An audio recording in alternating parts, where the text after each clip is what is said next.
Anissa baru berusia 17 tahun ketika suaminya, yang menikahinya secara sah karena perjodohan keluarga, meninggalkannya tanpa pesan setelah hanya beberapa bulan pernikahan. Tinggal sendirian di rumah kecil di pinggiran desa pegunungan. Anissa harus belajar menghadapi hidup dengan segala tekanan sosial sebagai janda muda.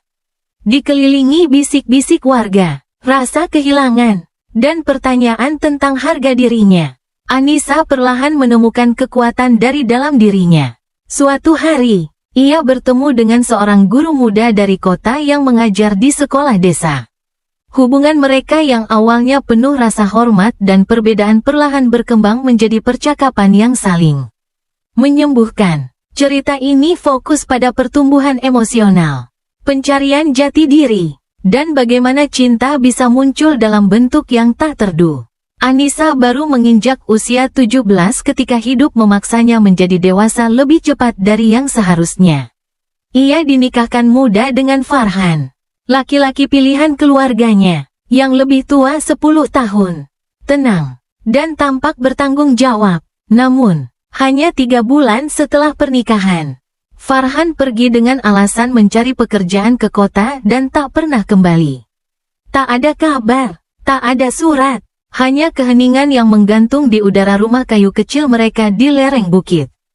Di tengah bisikan warga desa yang tak pernah benar-benar peduli, Anissa hidup sendirian. Setiap pagi ia menyapu halaman, menyiram tanaman peninggalan ibunya, dan menanti senja di beranda sambil menatap jalan setapak. Berharap ada bayangan Farhan di kejauhan. Tapi yang datang justru rasa kehilangan. Rasa malu yang dipaksa dunia atas status janda yang tak ia pilih. Dan malam-malam panjang yang sunyi tanpa pelukan atau suara. Ketika hujan besar merobohkan sebagian atap rumahnya, Anissa terpaksa meminta bantuan. Disitulah ia bertemu Reza, guru muda dari kota yang baru ditugaskan di desa itu. Reza tidak bertanya tentang masa lalunya, tidak menatapnya dengan iba atau curiga seperti orang lain. Ia hanya menawarkan tawa ringan, bantuan secukupnya, dan diam yang tidak menyakitkan. Dari tatap mata yang tenang, percakapan-percakapan kecil di kebun, hingga senja-senja yang mereka lewati di beranda yang sama. Perlahan luka Anissa mulai merekah menjadi keberanian. Tapi ketika bayang-bayang masa lalu tiba-tiba kembali, Anissa harus memilih menunggu masa lalu yang tak pasti, atau membuka hatinya untuk sesuatu yang baru, yang mungkin juga penuh luka, tapi tumbuh dari tempat yang jujur. Kalau kamu suka, saya bisa lanjutkan ke narasi bab pertama dengan gaya sastra atau dramatik. Mau dilanjut? Anda bilang, kurang panjang lagi. ChatGPT bilang, baik. Berikut versi prompt yang jauh lebih panjang dan emosional. Menyentuh latar belakang, suasana batin, dan potensi konflik cerita dengan kedalaman yang lebih kuat. Judul Senja yang Tertinggal. Di usia yang seharusnya masih sibuk menata mimpi, tertawa bersama teman sebaya, dan menikmati kebebasan remaja, Anissa justru harus belajar menjadi istri. Usianya baru 17 tahun ketika dipinang oleh Farhan, laki-laki berusia 28 tahun. Pilihan keluarganya yang dianggap mapan dan bisa menjaga masa depannya. Bukan karena cinta, melainkan karena kewajiban, karena harapan orang tua, dan karena kemiskinan yang membuat pilihan terasa sempit.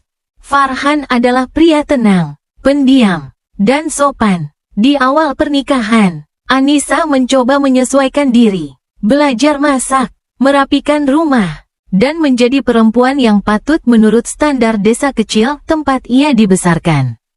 Tapi hanya 3 bulan sejak pernikahan mereka, Farhan pergi. Ia bilang ada pekerjaan lebih baik di kota, dan berjanji akan kembali saat segalanya stabil. Ia menghilang sejak hari itu. Tidak ada surat, tidak ada telepon, hanya senyap. Kini, hampir setahun berlalu, dan Anissa tinggal sendiri di rumah panggung kecil yang diwariskan neneknya. Orang-orang desa mulai berbisik tentang kenapa Farhan tak kembali, tentang kenapa Anissa tidak mencari, tentang bagaimana seorang janda muda bisa menjadi sumber gunjingan dan hasrat laki-laki lain. Tapi lebih dari semua itu, yang paling menyakitkan adalah sepi. Bukan hanya sepi rumah, tapi sepi hati, kosong, hampa, dan beku. Setiap sore, Anissa duduk di beranda menghadap barat. Tempat matahari perlahan tenggelam di balik pohon-pohon cengkeh dan kabut yang sering turun cepat. Ia memandangi jalan setapak yang sepi, berharap suatu hari akan terdengar suara langkah yang familiar. Tapi langkah itu tak pernah datang.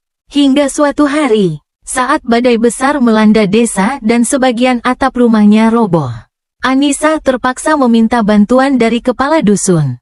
Bantuan datang dalam wujud Reza, seorang guru muda berusia 26 tahun yang baru saja ditugaskan mengajar di sekolah dasar desa itu. Reza, berbeda dari pria-pria lain di desa. Ia tidak menatap Anissa dengan rasa kasihan atau syahwat. Ia memperbaiki atap rumahnya tanpa banyak bicara. Lalu duduk di tangga beranda dan hanya mengomentari betapa indah senja di bukit itu. Kehadiran Reza tak langsung mengubah hidup Anissa. Tapi setiap kali ia datang, membawa buku, makanan kecil, atau sekadar obrolan ringan, sesuatu dalam hati Anissa mulai bergerak. Seperti tanah yang kering lama akhirnya disentuh hujan pertama. Dari percakapan kecil tentang buku dan mimpi, hingga diskusi dalam diam tentang kehilangan dan harapan. Hubungan mereka tumbuh perlahan, tanpa tekanan, tanpa pamrih. Namun, hidup tak pernah berjalan tanpa ujian. Suatu hari, seseorang dari kota datang. Ia membawa kabar Farhan masih hidup, dan kini telah menikah lagi. Dunia Anissa runtuh untuk kedua kalinya. Sekarang ia dihadapkan pada pilihan besar, tetap memeluk masa lalu yang telah mengkhianatinya, atau merangkul masa depan yang belum pasti bersama seseorang yang tak pernah memintanya untuk menjadi siapa-siapa, hanya menjadi dirinya sendiri. Cerita ini penuh lapisan emosional, tentang trauma, penyembuhan, dan cinta yang tidak datang dalam bentuk sempurna, tapi tumbuh dari kejujuran dan ketulusan.